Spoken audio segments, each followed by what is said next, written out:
listening to the Horror Shots Podcast.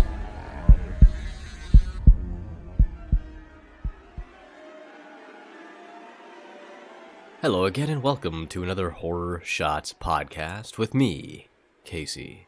This podcast is brought to you by MorbidlyBeautiful.com. If you haven't checked out Morbidly Beautiful yet, do so right now. It's a wonderful resource, a great source of entertainment as well in terms of horror content. They have everything from reviews to top 10 lists to must-see movies and everything from mainstream down to niche indie markets. It's fantastic. Go check it out. Especially right now, actually. Considering this is Pride Month, go check it out. They have some great content up about what it means to be LGBTQ in the horror genre today. And never more than ever has it been as accepting and as widespread and as awesome as it is right now. So go check out some of the incredible pieces being put up there as we speak right now. Now, this is Pride Month, as I just mentioned, so I will be getting into that in just a little bit. This is going to be a very special episode, a little bit different than the usual, but bear with me while I get through some housekeeping, as per usual. First, if you do ever want to contact me, hit me up at my website at horrorshots.com, or on Twitter at HorrorShotsPod, Instagram at HorrorShotsPhotography, Facebook at HorrorShots, or Patreon, even if you feel a little generous. Definitely not necessary, but if you want to, hit me up there as well at patreon.com/horrorshots. Lastly, I can't stress this enough. If you feel the need or feel the want or you feel like you want to give back a little bit in any way, shape, or form, definitely drop a review. I did have a new one this past week, so here's the review that was just left for me on iTunes. This is from Greg, the Dallas Stars fan in Canada. I think I know who this is. Good friend of mine. I used to work with him a long time ago. Solid dude.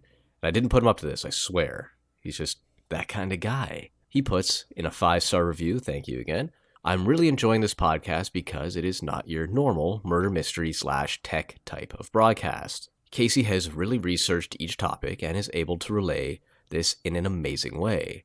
If you are a fan of horror or just monsters and myth, I recommend this podcast. So thank you very much, Greg. It means a whole lot when I see a new review, and even more so when it's coming from a friend. You can always count on friends to be a little bit more honest, you hope, anyway, than maybe the average stranger. So thank you once again, Greg, for that very kind review. If you do want your review read on the show, just gotta leave one either on Stitcher or iTunes or anywhere I can see it. If it's on some obscure podcatching site, I may not see it, and if you've left one there, I do apologize, but thank you very much nonetheless. I do kind of scour these sites once in a while to find out if, people have left random comments or something anywhere else. I haven't come across any yet, but that's okay. I'm okay with that. So now on to the cast itself. LGBTQ+ stands for the pretty obvious lesbian, gay, bisexual, transsexual, or queer, or anything encompassing that sort of sexual orientation or sexual freedom or gender fluidity or whatever your thing is. Everybody's got a different feel for who they are, and the moral of the story, I'm going to get to the moral before I get to the story itself, is accept everybody for who they are. Discrimination is the worst kind of prejudice. I hate it, don't like seeing it, and I don't think anybody should enjoy seeing it. There's no point in judging somebody based on who they love. And the people I find that do discriminate and that do hate the most are the people who are unloved. They don't know how to experience love and they don't know how to express it. So they get angry when they see somebody who doesn't fit the social norms finding happiness. That's my psychological breakdown of it anyway. So just be kind, be nice, and accepting. Who cares whoever loves whomever? It's not your decision to tell somebody else who they can't find attractive, who they have emotions for, feelings for. It doesn't matter. And that goes all the way through history. There have been countless themes, characters, people, historical figures, fact and fiction that encompass this community, the LGBTQ community. So when you say, oh, people aren't meant to do that, or people don't need to do this or shouldn't do this, it's unnatural, just go back hundreds of years, thousands of years to find stories of sexual exploration. I'm going to go over a few today. There are too many to really go over in even 2 casts, so we're going to go over just a few today in depth, and I'll list as many as I can get through in the next 15 to 20 minutes. Now, LGBT themes have been occurring in mythology and religions for years, and that includes the stories of romantic affection or sexuality between figures of the same sex, or that have features of divine action that result in changes in gender. These myths are forms of LGBT expression, and modern conceptions of sexual and gender have been applied to them as well. Many mythologies ascribe homosexuality and gender fluidity in humans to the action of gods or other supernatural inventions. The presence of LGBT themes in Western mythologies has become the subject of intense study, especially in today's day and age. The application of gender studies and queer theory to non-Western mythic traditions is less developed, but has grown since the end of the 20th century. Myths often include being gay, bisexual, or transgender as a symbol for sacred or mythic experiences. Devdutt Pattanaik writes that myths capture the collective unconsciousness of a people, and that this means they reflect deep-rooted beliefs about variant sexualities that may be at odds with repressive social norms. And I'm going to start with maybe some of the most classic of all these mythologies. When you think mythology, you probably think either Greek or Egyptian. So I'm going to start with some Greek mythology, and there's plenty of themes and characters in these mythologies. Greek mythology features male same-sex love in many of the constituent myths. These myths have been described as being crucially influential on Western LGBT literature, with the original myths being consistently republished and rewritten, and the relationships of the characters serving as icons. In comparison, lesbianism is rarely found in classical myths. Not sure why that is. It's probably due to the writing and storytelling of the time, where the male was often the lead or the protagonist in general. Women were often background characters, as unfortunate as that is.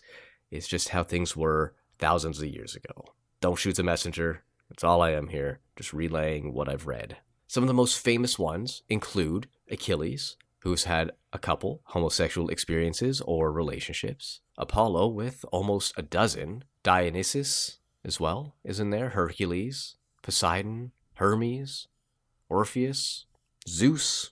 Lots of them. Lots of the characters have experienced homosexual relationships in some form. I'm going to focus on Achilles, and this is for no particular reason, and one relationship in particular, and that is Achilles and Patroclus. The relationship between Achilles and Patroclus is a key element of the stories associated with the Trojan War. Its exact nature has been a subject of dispute in both classical period and modern times. In the Iliad, Homer describes a deep, meaningful relationship between Achilles and Patroclus, where Achilles is tender towards him, but callous and arrogant towards others. Homer never explicitly casts the two as lovers, but they were depicted as lovers in the archaic and classical periods of Greek literature, particularly in the works of, and I apologize for the mispronounced names as per usual, but we have here the works of Aeschylus, Aeschines, and Plato. Plato's the easy one there. Do apologize if I butchered those. In the Iliad, Achilles and Patroclus are close comrades in the fight against the Trojans. Due to his anger at being dishonored by Agamemnon, Achilles chose not to participate in the battle. As the tide of the war turned against the Achaeans, Patroclus convinces Achilles to let him lead the Myrmidon army into battle wearing Achilles' armor. Patroclus succeeds in beating back the Trojan forces, but is killed in the battle by Hector. News of Patroclus' death reaches Achilles through Anticlus, which throws him into deep grief. The earlier steadfast and unbreakable Achilles agonizes, touching Patroclus' dead body, smearing himself with ash and fasting. He laments Patroclus' death, using language very similar to that later used by Andromache of Hector. The rage that follows from Patroclus' death becomes the prime motivation for Achilles to return to the battlefield. He returns to the battle with the sole aim of avenging Patroclus' death by killing Hector, despite a warning that doing so would cost him his life. After defeating Hector, Achilles drags his corpse by the heels behind his chariot. Achilles' strongest interpersonal bond with Patroclus, whom he loves dearly, as Gregory Nagy points out, for Achilles, in his own ascending scale of affection, as dramatized by the entire composition of the Iliad, the highest place must belong to Patroclus. Now, while Homer never explicitly suggests that these two are homosexual lovers, they do share a very interesting and loving bond, and that is without saying. Achilles is usually seen as the more dominant one, who is the strongest and most adept of all warriors in the army, while Patroclus performs more of the traditional quote-unquote feminine duties, such as cooking, cleaning, and grooming the horses, even though he is older than Achilles. But it also does suggest that both characters sleep with women. So what does that mean? Well, as we all know, there is such a thing called bisexuality. So while Achilles may not be straight out homosexual, he could have bisexual or bicurious tendencies, which is still something very extreme for the type of warrior he was. Traditionally, we think of soldiers and warriors as big, strongly masculine men that don't generally fall in love with other soldiers. So we already have a sexual orientation not seen too frequently as far back as ancient Greece in the Iliad and other classical views of that time. Now, I'm not going to go into the other details of this. There's a lot of information, and it's not super interesting. It is interesting, but not for podcast broadcasting sakes. But it's very interesting. Look up the relationship between the two if you want more detail, or if you want more detail on how Achilles was seen as sexually open and fairly comfortable with said sexuality. Next, I have some Asian cultures for you. I'm going to look at the Chinese mythology, which is said to be very, very rich in stories about homosexuality, reflecting ancient Chinese perspective towards variance in sexuality and gender rather than modern views. Chinese myths and traditional folktales are greatly influenced by religious beliefs, particularly Taoist, Confucian, and Buddhist. Myths include instances of changing gender and sexual activity between members of the same sex, or between humans and supernatural creatures that assume the form of the same sex. I'm not going to really go into very specifics here, but I do have a general overview I'd like to share with you. Homosexuality in Chinese myths or folktales may involve explicit physical contact, but may also be represented by a more, quote, profound emotions and feelings, unquote, making it difficult to unambiguously differentiate a homoerotic relationship from other social relationships, such as friendship or rivalry. Sexual activity in Chinese myth is often described metaphorically, for example, in military terms.